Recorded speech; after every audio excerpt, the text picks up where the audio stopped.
Okay guys, so ito yung mga blades natin for rehoming.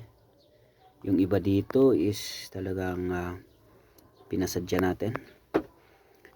The top blader na tanto is nakuha na ni Sir Monico. Thank you sir.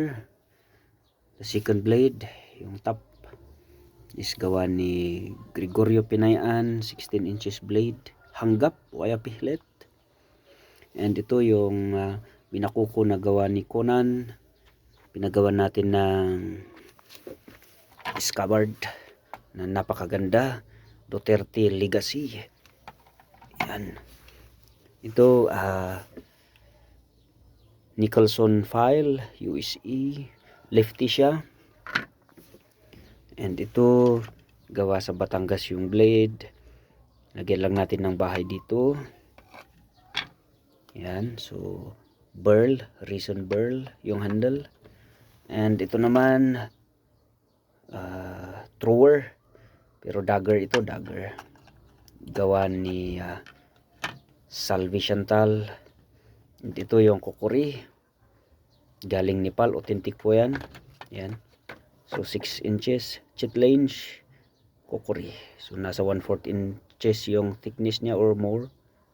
Yan, rosewood handle, may stain lang yung blade pero all goods pa rin ito.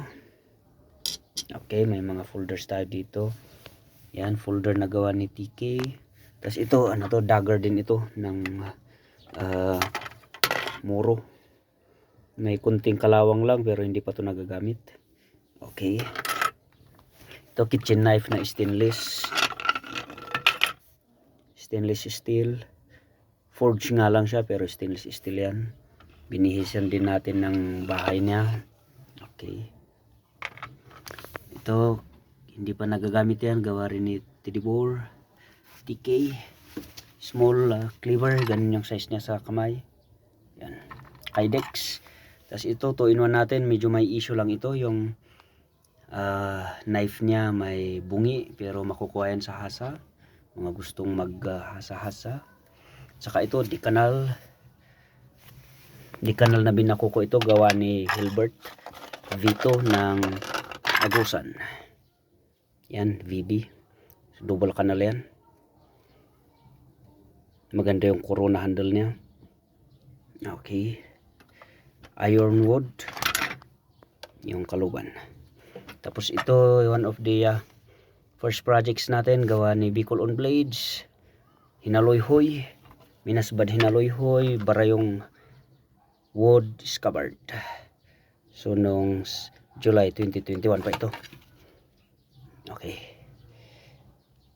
May maiiwan siyang mga kapatid. Kaya ito pwede nating i-let go. Yan. Ito binakuko din yan. Yung 2-in-1.